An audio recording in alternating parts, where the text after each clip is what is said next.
Hi, and welcome to my channel, Inclusive Classroom Solutions. I'm going to talk to you about the Graduate Teacher Performance Assessment, otherwise known as the GTPA.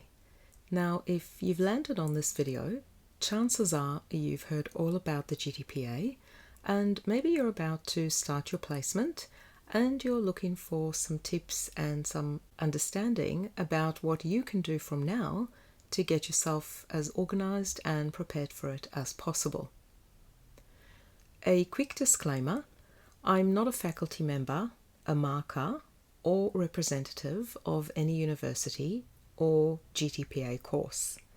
I am simply a teacher who's completed the GTPA with a 5 out of 5 score, and knowing the stress that many students face in completing it, I decided to make a video sharing some of the tips that I wish I'd been given when I was completing mine that would have made things a bit easier for me at the time.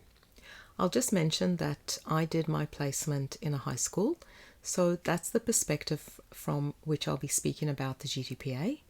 Some of what I say may apply to your situation and some may not, or will need to be adapted to your school or specific context. So the GTPA is a summative assessment that teaching students have to complete during their final year. You're expected to connect research, theory, and practice. It covers 5 practices, these being planning, teaching, assessing, reflecting, and appraising, where you demonstrate your ability to meet the APST's, Australian Professional Standards for Teachers, at a graduate level. So here are my tips that I wish I would have used when I did my GTPA. If you like, you can download a free PDF document of these tips, so you don't have to write them down. I'll leave a link in the description box below. So let's get started. Before placement, begin by familiarizing yourself with each of the 5 practices. Remember, you need to connect everything you do with research and theory. Start researching each topic. Keep all relevant references with correct formatting organized in one place. This will save you a lot of time during the write-up. Next, create 5 labeled digital folders for storing photo evidence and 5 physical folders for paper evidence. This will ensure you have every piece of evidence organized under the right practice. It will allow you to see what you have so far and what you might still be missing. During placement, list all the questions you need to ask to complete Mandatory Inclusion 2 Professional Experience Context Statement. You may need to speak to different people to gather the information, so organize these questions in one place to minimize repetitive queries. Don't hesitate to speak to colleagues beyond your supervising teacher, such as inclusion and wellbeing staff, learning specialists, or the principal. The goal is to gather comprehensive information, and this will be apparent to the markers. You need 3 focus students, but have a backup as well.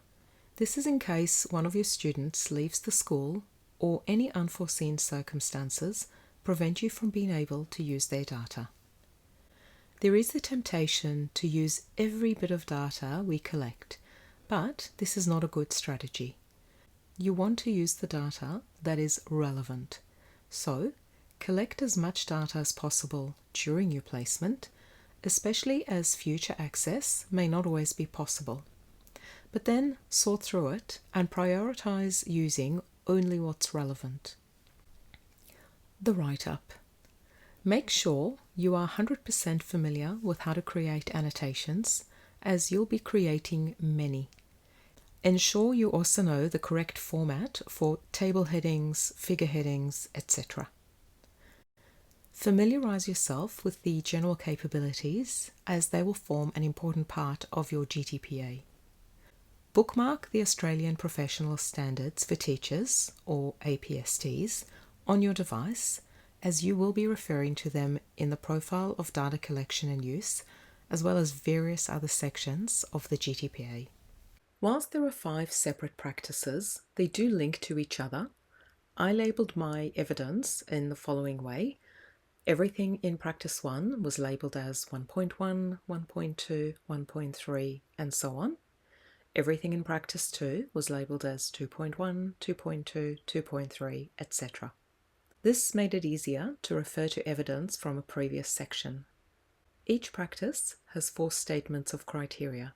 Use these as headings to ensure you don't leave anything out. It'll also make it easier for your marker to see how you've addressed each one.